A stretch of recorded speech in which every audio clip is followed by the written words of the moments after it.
Halo semuanya, salam sejahtera untuk kita semua. Kali ini kami kelompok 3 akan membahas mengenai rekayasa ide untuk menyelesaikan tugas yang diberikan oleh dosen pengampu kami, Hendra Saputra dari mata kuliah pengantar manajemen. Kami kelompok 3 yang anggotanya adalah Melba Damani dengan NIM 7223142021, Chelsea Sumarmata dengan NIM 7223142027, Natalia Purba dengan NIM 7223342008, Fendi Armando dengan NIM 7223142028. Baiklah, setelah pembukaan dan pengenalan, marilah kita masuk ke dalam pembahasannya. Pembahasan kami akan memuat tentang kasus penyetaraan upah kerja karyawan, dan mengambil contoh kasus dari PT Indofood CBP Sukses Makmur Divisi Packaging Unit Purwakarta Diri dan penyesuaian diri AUD. Sebelum memasuki pembahasan lebih lanjut, ada baiknya kita mengetahui apa itu permasalahan lingkungan organisasi. Permasalahan lingkungan organisasi. Hubungan antara pekerja dengan pengusaha merupakan suatu hubungan yang terjalin karena adanya rasa ketergantungan dan saling membutuhkan antara satu dengan yang lain. Hubungan tersebut akan menjadi suatu hubungan yang harmonis apabila kedua belah pihak mau untuk menerima dan mengakui hak dan kewajiban masing-masing. Hubungan antara pekerja dengan pengusaha telah ada sejak ratusan tahun yang lalu. Bahkan dalam perjalanan sejarah dan filsafat, hubungan antara pekerja dengan pengusaha telah menjadi bahan ajar tersendiri, dan pertentangan serta pergeseran antar keduanya seolah-olah telah menjadi pandangan hidup tersendiri. Baiklah, kita akan mulai pembahasan kasus berikut. PT Indofood CBP Divisi Packaging yang berlokasi di kawasan industri Bukit Indah City Blok A1 Kaf 2-5 adalah sebagai cabang perusahaan paling strategis di lingkungan Indofood Group, di mana cabang perusahaan ini mampu menyumbangkan 42% laba keuntungan untuk grup dan menjadi penyumbang terbesar di antara anak perusahaan lain seperti Bogasari, Plantation, dan Transportasi. Data hasil wawancara dengan sumber YN tanggal 6 April tahun 15. Tetapi di balik hal itu, perusahaan memiliki hubungan industrial yang kurang harmonis antara pihak manajemen unit dengan buruh lama, konflik yang diawali oleh sistem pengupahan yang dinilai kurang baik. Tertanggal 6 Januari tahun 2014, buruh dalam Serikat Pekerja SPNI mengajukan surat undangan ke-1 kepada pihak perusahaan untuk berdialog secara bipartit dengan nomor surat nomor 01 BPUKSPAUFSPNICBPDIPPACKABUNGTWKI 2014 tentang penetapan upah sektor kelompok jasa usaha KJU, DAP kenaikan berkala pekerja dengan masa kerja 1 tahun ke atas kepada pihak manajemen. Dasar hukum mereka mengajukan surat undangan tersebut adalah dengan mengacu kepada Permenker Trans No. 07 tahun 2013. Pasal 19 yang menetapkan bahwa kenaikan upah di perusahaan yang upah minimumnya telah mencapai KHL atau lebih, ditetapkan secara bipartite di perusahaan masing-masing. Serta berdasarkan SK Bupati Purwakarta No. 251.1.005/730/DISN-AKERSOSTRANS 2013 tentang pembentukan tim advokasi serikat pekerja, serikat buruh dalam perundingan bipartit mengenai kenaikan upah berkala di perusahaan. Sebanyak 3 kali pihak Serikat FSPNI mengajukan surat permohonan untuk berunding dengan pihak manajemen untuk membicarakan mengenai sistem pengupahan dalam perusahaan.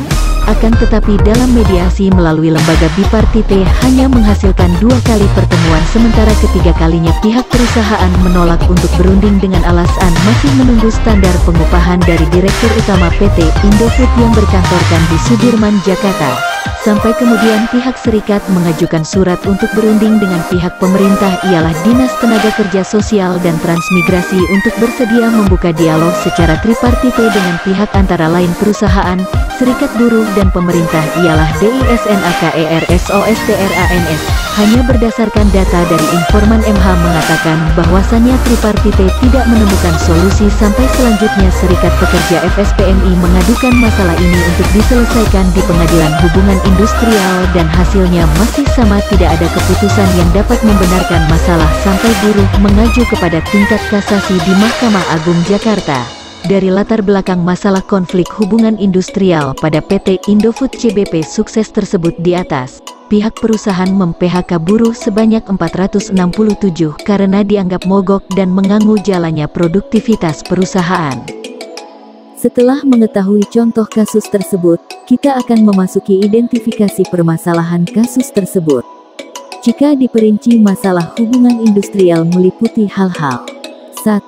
Pembentukan perjanjian kerja bersama yang merupakan titik tolak adanya hubungan industrial itu sendiri. 2. Kewajiban pekerja atau buruh melakukan pekerjaan pada atau di bawah pimpinan pengusaha, yang sekaligus merupakan hak pengusaha atas pekerja dari pekerja buruh. 3. Kewajiban pengusaha membayar upah kepada pekerja buruh yang sekaligus merupakan hak pekerja buruh atas upah. 4. Berakhirnya hubungan industrial. 5. Caranya perselisihan antara pihak-pihak yang bersangkutan diselesaikan dengan sebaik-baiknya. Pembahasan: buruh, pengusaha, dan pemerintah merupakan hubungan tripartite yang saling berkaitan dalam hubungan industrial. Secara normatif mereka mempunyai kepentingan yang sama atas keberlangsungan produksi perusahaan. Dari sisi pengusaha memiliki kepentingan atas keberlangsungan perusahaan, karena memiliki tanggung jawabnya sebagai pemilik, pemimpin dan juga orientasi untuk memperoleh keuntungan sesuai dengan modal yang ditanamkannya.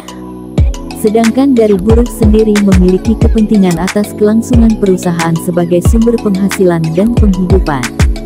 Sementara pemerintah juga mempunyai kepentingan atas kelangsungan perusahaan yang berkaitan dengan pertumbuhan ekonomi baik pada skala nasional maupun daerah. Suparjana dan Suyanto, 2002/295 dikutip dalam skripsi M.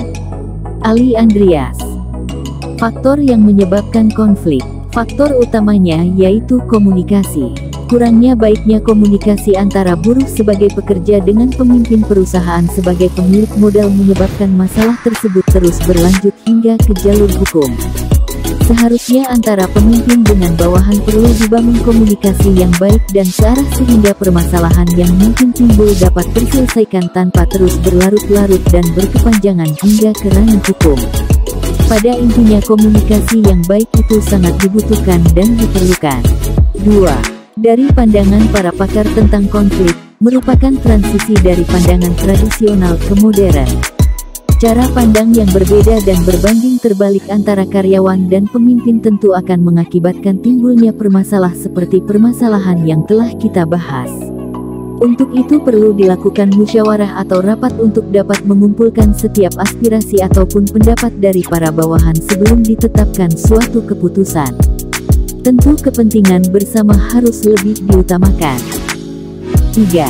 Dari sisi manifestai konflik semakin jelas gedung perselisihan antara karyawan dan manajemen, kemudian memburuk menjadi manifestasi lain yaitu sabotase, inefisiensi, penurunan moral dan ketidakpercayaan serta saling tuding. Solusi yang dapat diberikan yaitu perlunya menciptakan rasa saling percaya baik itu antara karyawan dengan pemimpin dan juga sebaliknya pemimpin dengan karyawan. Dengan terciptanya rasa saling percaya, setiap permasalahan yang terjadi misalnya seperti permasalahan di atas dapat terselesaikan, tidak akan timbul saling tuding antara yang satu dengan yang lain. 4. Dari sisi pihak yang terlibat bahwa jenis konflik ini merupakan antar kelompok yaitu kelompok karyawan FSPMI dan manajemen PT Indofood. Dan apabila dilihat dari struktur organisasi merupakan konflik horizontal karena merupakan sama-sama dalam posisi organisasi dan konflik peran di mana pengurus Serikat Pekerja FSPMI PT Indofood berperan sebagai karyawan yang harus bekerja untuk perusahaan maupun sebagai pengurus FSPMI yang harus berjuang untuk kepentingan karyawan. Solusinya yaitu baik itu pemimpin ataupun karyawan harus bisa untuk lebih mengutamakan kepentingan bersama dibandingkan dengan kepentingan pribadi. seperti permasalahan di atas karyawan tersebut sampai membawa hal tersebut ke ranah hukum, padahal tanpa ia sadari hal tersebut justru juga akan membawa dampak negatif terhadap dirinya sendiri. Ia hanya mengambil keputusan yang dia rasa benar tanpa memikirkan orang lain. Setelah melalui langkah-langkah sebelumnya, kami mendapat beberapa solusi. Berikut beberapa solusi yang dapat dilakukan sehingga permasalahan seperti permasalahan yang telah dibahas sebelumnya dapat terselesaikan, yaitu, yang pertama adalah introspeksi diri, yang kedua adalah mengevaluasi pihak yang terlibat, selanjutnya dalam penanganan konflik kita dapat memilih beberapa tindakan, salah satunya adalah kompromi. Selain itu juga kita bisa memilih untuk berkompetisi, berkolaborasi, atau akomodasi, bahkan menghindari konflik. Kesimpulan yang kami dapatkan dari pembahasan tentang kasus penyetaraan upah kerja karyawan PT Indofood CBP Sukses Makmur Divisi PKJIN Unit Purwakarta. Diri dan penyesuaian diri out sebagai berikut. Keberadaan suatu organisasi sangat dipengaruhi oleh beberapa aspek, diantaranya penyatuan visi dan misi serta tujuan yang sama dengan prinsip dan eksistensi sekelompok orang tersebut terhadap masyarakat. Agar dapat mencapai tujuan itu, organisasi memerlukan sistem manajemen efektif yang akan menunjang jalannya organisasi secara terus-menerus, dan tingkat efektivitas kerja pegawai juga perlu diperhatikan. Dalam pelaksanaan organisasi itu sendiri, terdapat beragam permasalahan yang terjadi mulai dari posisi terendah sampai ke tingkat decision maker itu sendiri. Permasalahan itu sendiri harus segera diselesaikan agar tidak terjadi menjadi bumerang yang akan menghancurkan organisasi itu sendiri. Permasalahan yang sering ditemui dalam organisasi adalah komunikasi yang tidak berjalan dengan baik. Komunikasi tidak terjalin baik secara vertikal maupun horizontal. Komunikasi merupakan elemen penting dalam organisasi. Karena tanpa adanya komunikasi segala sesuatunya pasti tidak akan berjalan baik. Kemungkinan besar akan terjadi miskomunikasi dengan rekan kerja atau atasan yang dampaknya cukup besar bagi individu maupun organisasi. Terima kasih sudah menonton video ini. Jika ada kesalahan dalam tutur kata dan penyampaian materi yang saya sampaikan, saya minta maaf yang sebesar-besarnya. Sampai jumpa di video presentasi berikutnya.